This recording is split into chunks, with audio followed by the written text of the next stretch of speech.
Okay, here we go. The recording's going on. There it is. It's recording. Don't say anything naughty. Okay, looks like we're good. Okay, everybody's popping in. Good. I got the chat open. Okay, here we go. So, get moving on this. Week 2. Oh, it's not working all of a sudden. What is it? There we go. Okay, now we're going to talk about presentations. Before we jump into this, though, I'm going to do a little backwards today.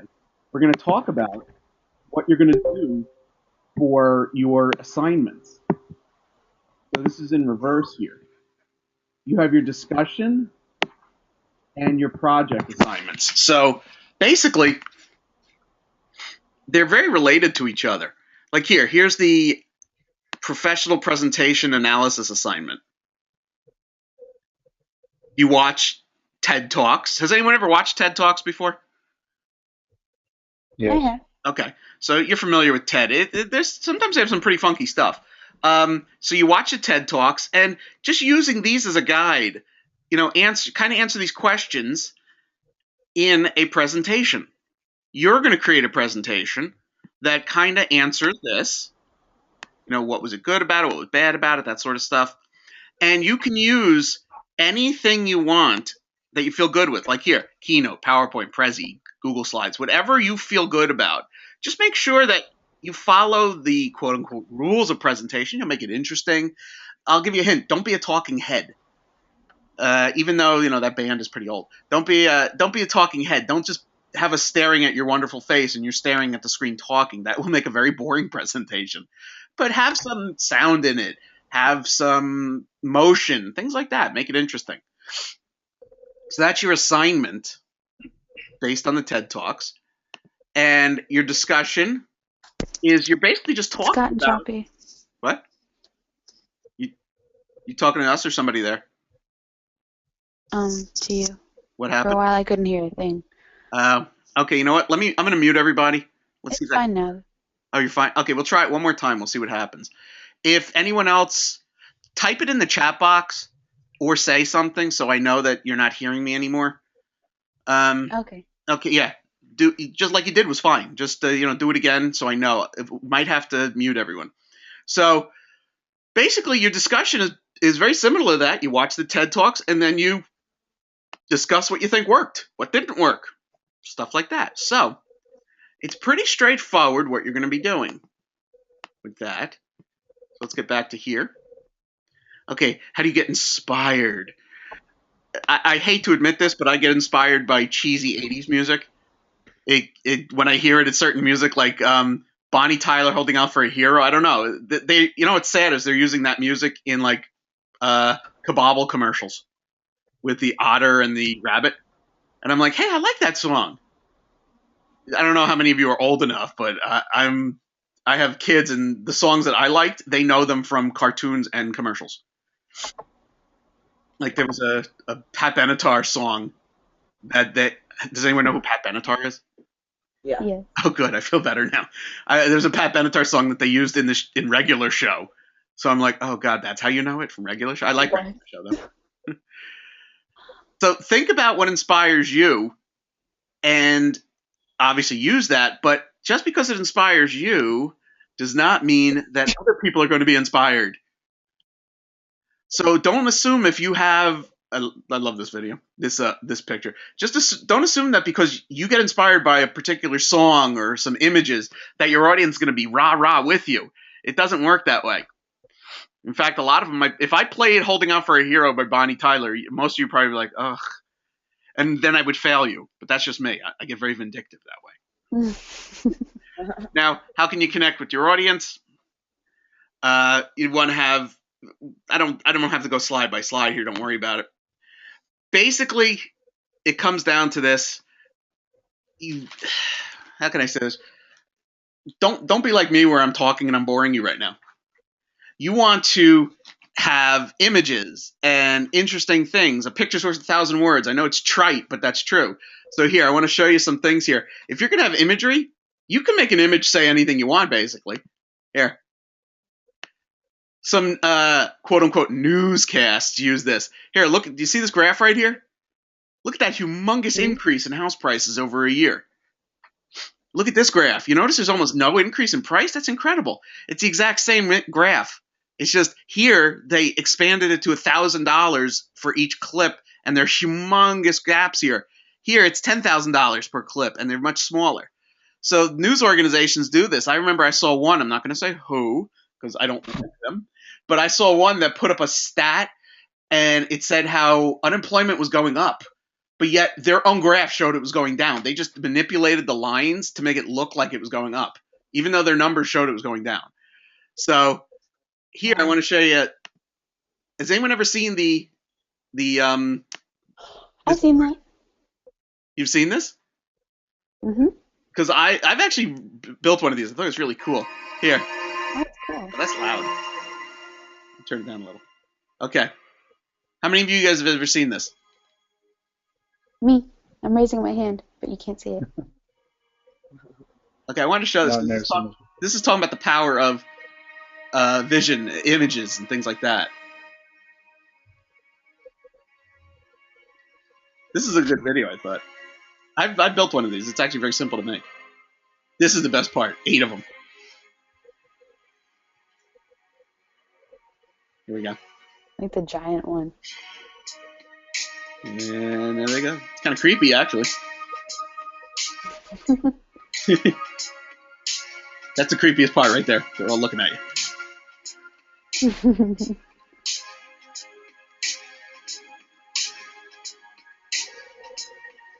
Okay, now here coming up, this next part is where this is where the guy took it a little bit too far. And what I mean by that is he needs a life, or she needs a life. Whoever built this next one, get ready. Here it is. Okay, he built a full-scale one. You need a life at this point. Look how big that thing is.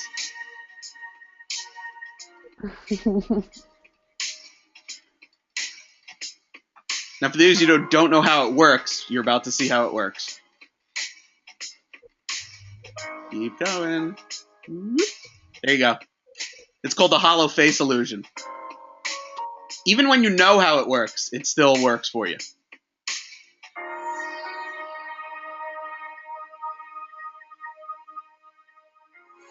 Whoop, there it is.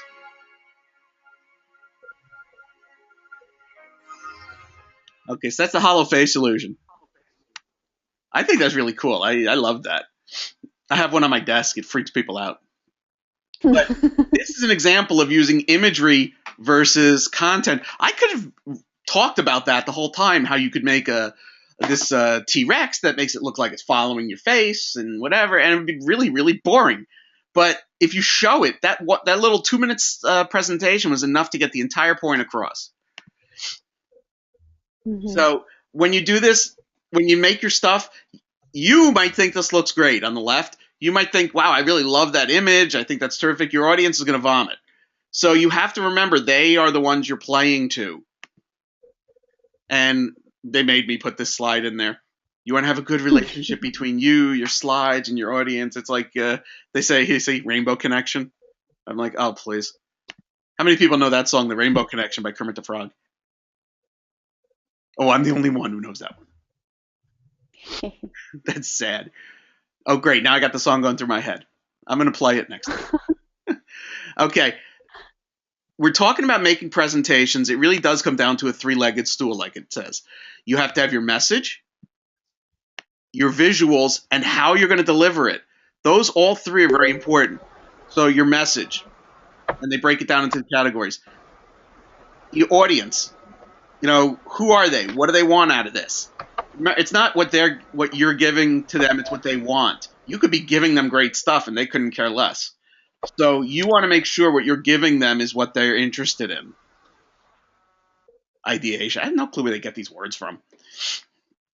This is an image about how your thing comes together. You got all these little snippets that all form into this tree. Writing. I don't know about you, but I don't write like that. I don't have all these little things. Does any of you do this? Have all these little things all over the place? Now here, the writing. I'm going to give you, like I said, I used to do improv, and I used to do sketch writing. And the key to that is to be quick and concise. I wrote 2 of these things down. I remember in a creative writing class I had a long time ago. This was an entire story. It said Fabian's guardian angel floated up to him. Careful, Fabian, it's the creed that you shall die the minute you pronounce the word Doyen. Doyen? Fabian asked inquisitively. Died. Wow. So it tells a lot there. And I think Ernest Hemingway wrote this next thing.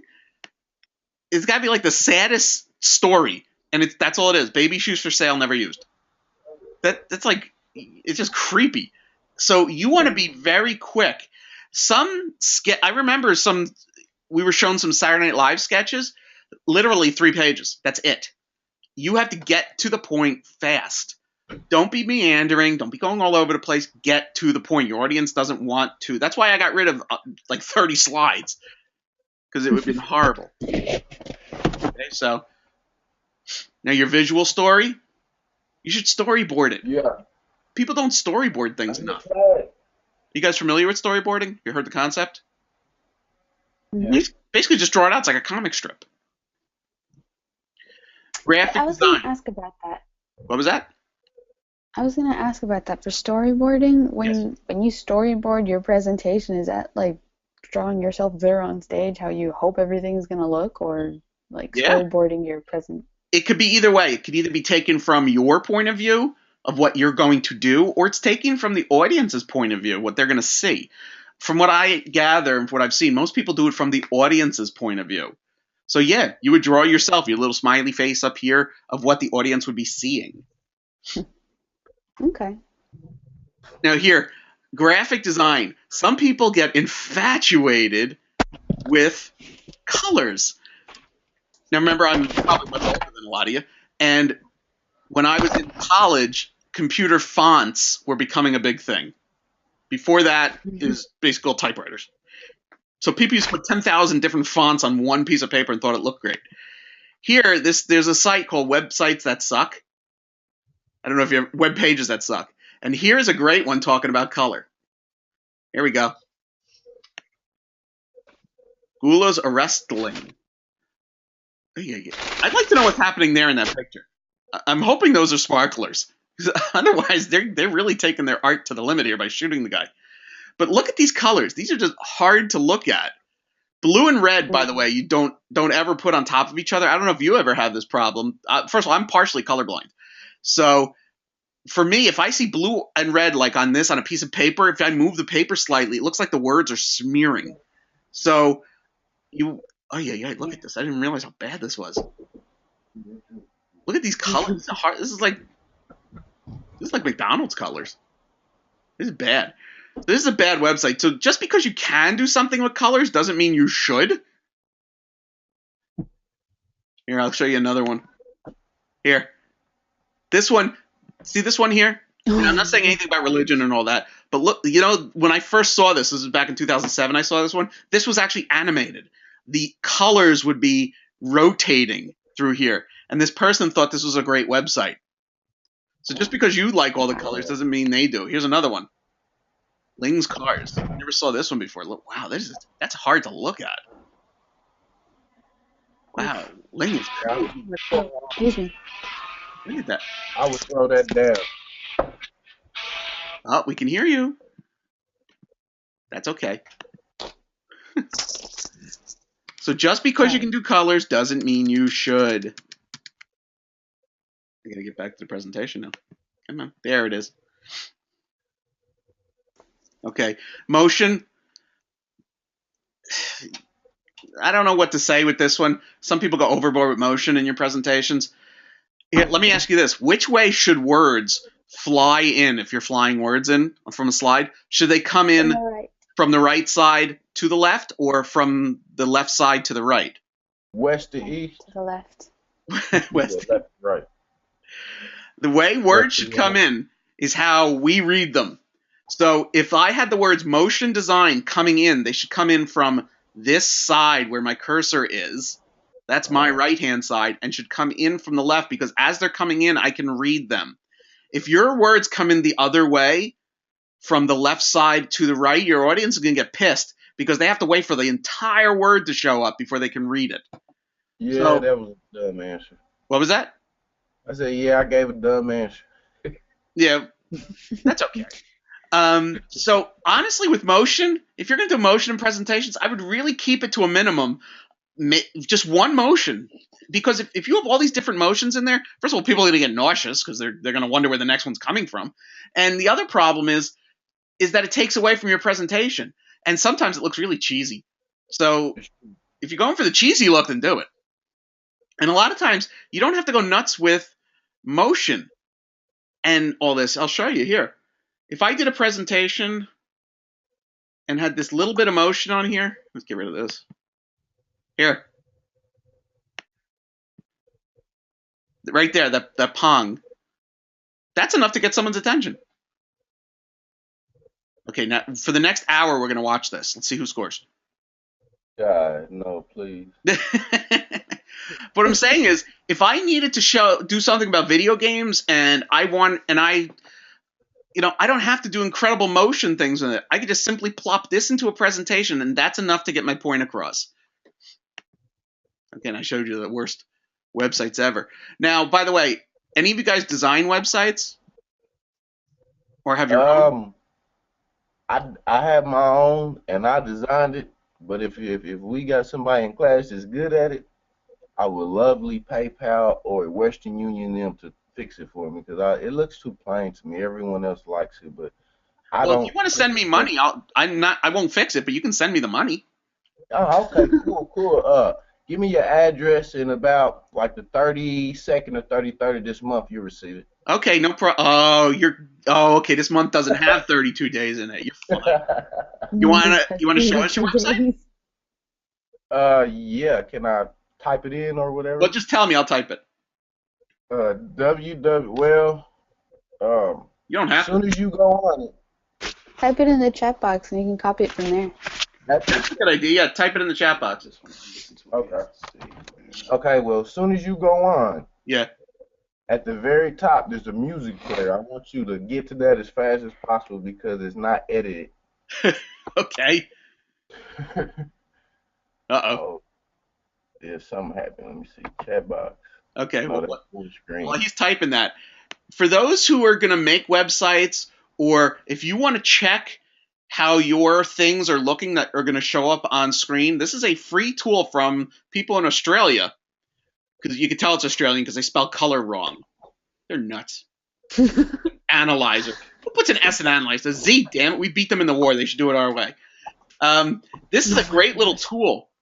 All that it is you would have it's free, like I said. You would have this up on your screen. You would use this little eyedropper to pick like the foreground color. You would use this eyedropper to pick the background color. And then what it does is it shows you where people would have trouble with it. People with certain blindness, people just having issues with red on blue, like I said. So Color Contrast Analyzer from Vision Australia. Great tool. I would highly recommend it. There it is. Okay. Here it comes. Okay, I'm going to go up to the top. Where is it, on the right or the left? I got to get to. In the center. There. Got it. Okay. That's not bad. Yeah. A little blurry there. Interesting. Well, that was the theme I chose. Oh yeah. It was the simplest, and I could put my logo in there. The other one. That's good, isn't it? What in the world? That's not me. There we go. Okay. Who is that? That was somebody else. That wasn't me. Oh, okay. That's a nice image. Okay. Who is this? That's my music video. Oh, okay. Good. And that's a promo video. And the bottom is all my socials. Okay, nice. It's very clean looking, I'll say that. We got some blank space here. But for the most part, it's very clean looking. Probably use a little jazzing, but not much. You did a good job. I want to get better. Well, that's why you're here. You're going to run into a lot of people who can help you here. As you go through all your classes, trust me, you're going to have to fight them off with a stick. with the people that can do web pages and really do them really nice. That's not bad though. Yeah, I can see why people like it. Like I said, it's very clean. That's important. You don't want to go nuts with a website. Okay. Even though people Thank you. I can. appreciate it, guys. What was that? I said thank you. I appreciate it, guys. Oh yeah, it's not. If anyone else has a website they want to show us, that'd be great. I'd love to see your stuff. Okay, delivery. Bless you. Yeah, I'm just gonna talk about use gestures. Has anyone ever had this happen to them? They're in a presentation, they're watching something, whether in a big room or a small room, and the speaker stares directly at them. Yes. I don't know. I think they're like a stalker, and I feel really creeped out when they do that. Let me give you a hint. Of all the places you could choose to look to ignore the rest of the crowd, why did it have to be me? Exactly. That's what I'm thinking. I'm like, why are you staring at me while you're doing this? Am I the only one saying yes to you or something? I don't know. But when you give a presentation, look around. Get yourself. Maybe you're one of those people who just stare at somebody because they're doing their nodding of the head. I'm telling you right now, don't stare at them. If they're nodding their head, that's great, but move on to other people. You're gonna lose them. So don't become a stalker. Hold eye contact for a few seconds, but then move on. And here, your media, like I showed you that Pong, it doesn't have to be fancy. This right here, this little 8-bit image here, is enough to get your point across. You don't have to reinvent the wheel and come up with incredible images. Anybody ever get this? Isn't that cute? Anybody ever get pounded by paper when they go to a presentation or something? Like this woman over here? They give you like this big old packet that they're going to live through with you along during the presentation. Oh, I hate that. If you're going to give a presentation and you want to give a piece of paper out, here's my suggestion and what I found works. Give a cheat sheet. Give one piece of paper with some highlights on it. Do not reprint your entire presentation. Nobody wants to look at that. I have a question. Yeah. Okay. Now, the handout that you hand, for example, in my outline, I gave out one handout. It was an introduction to the product or artist that I was presenting to them. Is that acceptable? Oh, yeah, that's fine. Okay. What you want to avoid is you want to avoid giving books to people. They're not going to read it. They're not going to look at it. And if you don't want to do that, a single piece of paper, 3 pieces of paper, that's fine. But don't give out books to people. I've been to presentations where they give out like 40 handouts. And not even in a folder. They just keep handing them out to you throughout the whole presentation. I'm like, enough. This is all just crap. Or bring a squirrel. You want me to throw your trash away for you? What was that? You want me to throw your trash away for you? Yes, please do. It'll be all over the back seat of the car. Exactly. My car still has those, actually. Have you seen my car? I looked at it. I'm like, that was like 3 years ago, that presentation that someone gave. By the way, here is what you should do. Bring a squirrel with you for the presentation. Aww. Yeah, isn't that cute? It's adorable. Yeah. My cat would love to get a hold of that one. One of my... I don't know. I forgot. Was anyone from New Jersey in here? I think someone was or wasn't. I don't remember. But anyway. Plenty of them wasn't. Weren't. No one wants to admit they're from Jersey. I used to live in an area near Princeton, New Jersey. In Princeton, New Jersey, they must have had a biology experiment gone horribly wrong, because that's the only place I've ever seen that has black squirrels. They're black as night. They're not brown. They're black. It's very weird. Whoa! I thought this wasn't a race class, was it? Oh, jeez. Excuse me. Okay, go ahead. Okay, next time I'll watch what I say there. Funny. Okay, critiquing. Let's just get right down to it. Brainstorming guidelines and critiquing. By the way, we're almost done through the presentation, so you're welcome. This is the hardest rule to follow when you're brainstorming, is to withhold your judgment. So there's nothing I can say with this one. Really, you have to hold it in. Even constructive criticism doesn't work at this point, because you want some wild, wacky ideas. When I was doing my improv, the best ideas came when we just started talking about the weirdest stuff. So just let it happen with that. Quantity is what you want. What was that, Lee? The improv? Yeah, I did. Yeah, I told you I did improv in New York. Stand up. What was that? You faded out for a second. Uh, I forgot. Was it stand up comedy? No, it was called Team Improv. Um, there's a theater, if anyone wants to look it up while I'm talking. It's called the Upright Citizens Brigade, UCB, and they do what's called Team Improv. It's where you are on a team and you do what's called the Herald.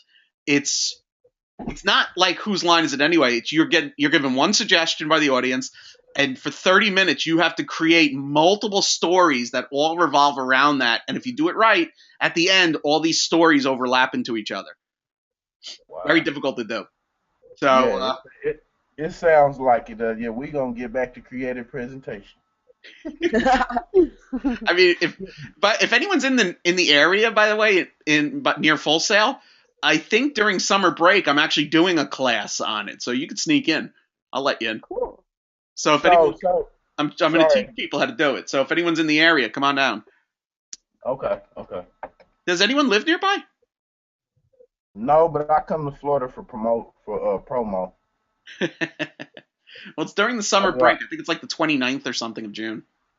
Okay, I go to Orlando and Tallahassee. Where's Full Sail? Orlando area. Near Orlando. Okay, well yeah, I when I first signed up, I told them that I frequent that area sometimes, and they said it wasn't too far. So No, no, Orlando.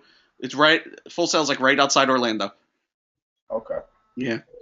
So just finish up with this. Rule 3, quantity. No, quality is not important at this point. When you're brainstorming, just start throwing out the ideas. And this, like I said, some of these rules are really touchy feely. Every idea and every person has equal worth.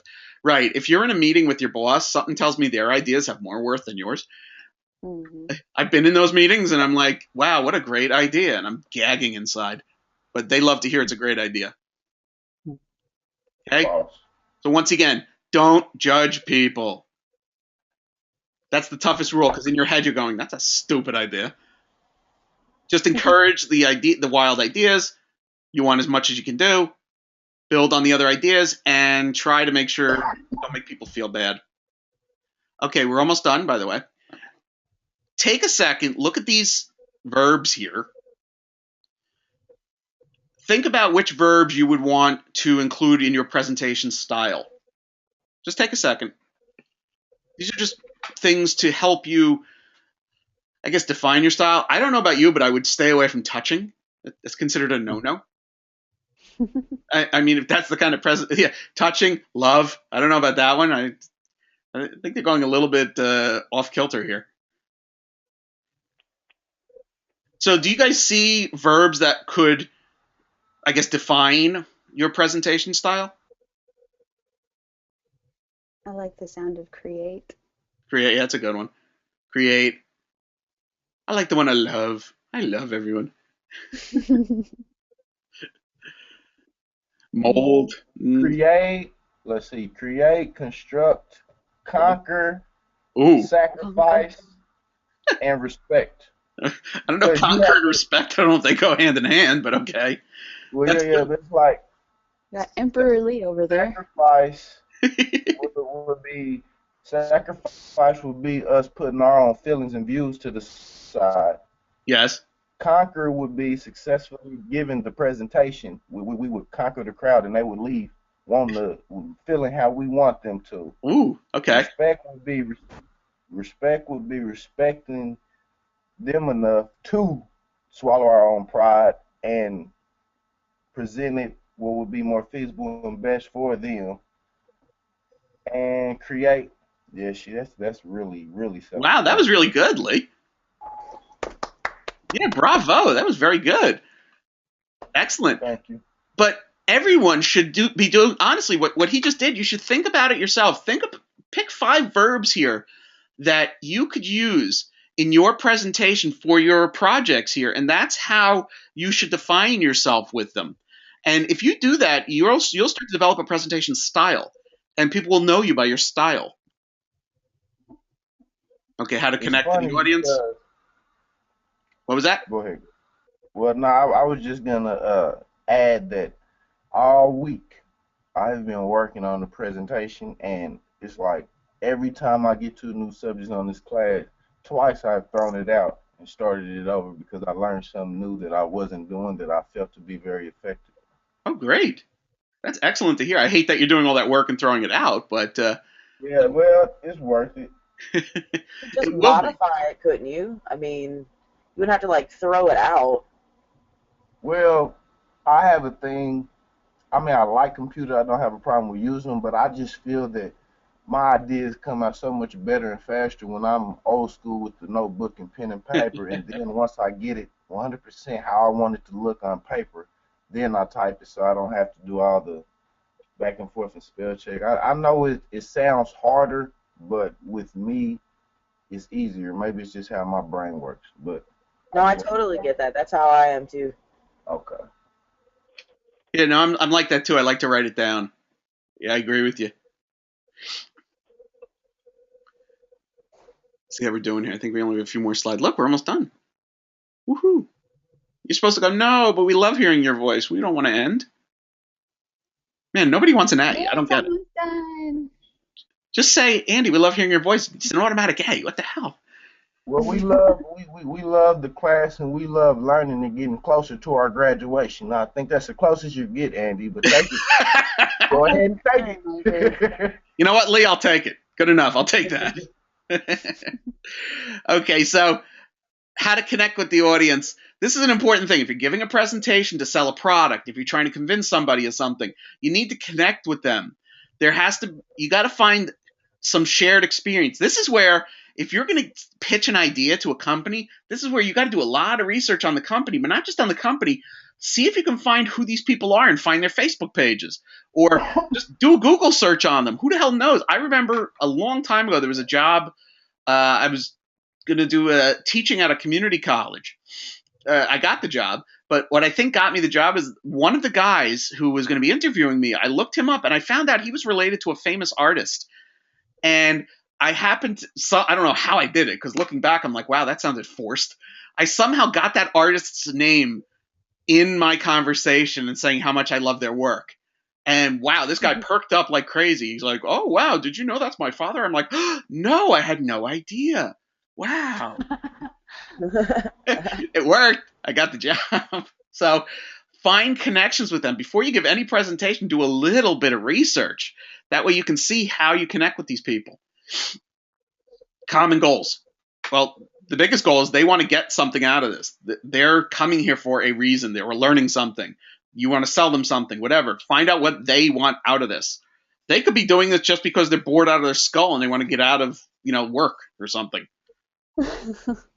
This, by the way, I'm going to let you in on a little secret here. I'm giving away all my good secrets. Qualifications. Why are you uniquely qualified to be their guide? Those around you. What was that? And that's why fame hits those around you. You got it, because I give away all my secrets. When I first started teaching computers, there were certain classes that I was literally about an hour ahead of the students in knowledge. And if you've ever had a teacher do this, like a computer instructor, for example, you say, what's wrong with this? It's not working. If the person ever goes, I think your settings might be off. I'm going to have to look at that. That is a clear-cut way of them saying they have absolutely no clue what's going on. They don't know it any more than you do. I can't tell you how many times I said that. But because at the beginning, before I did my teaching, I gave a little intro. And I came across as somebody who knew what I was talking about because I was able to drop some names. I was able to drop some terms. And they immediately accepted me as being qualified. Yep, that one guy saying that made everybody else feel comfortable because they feel like some reason like they're on the team and you're the enemy.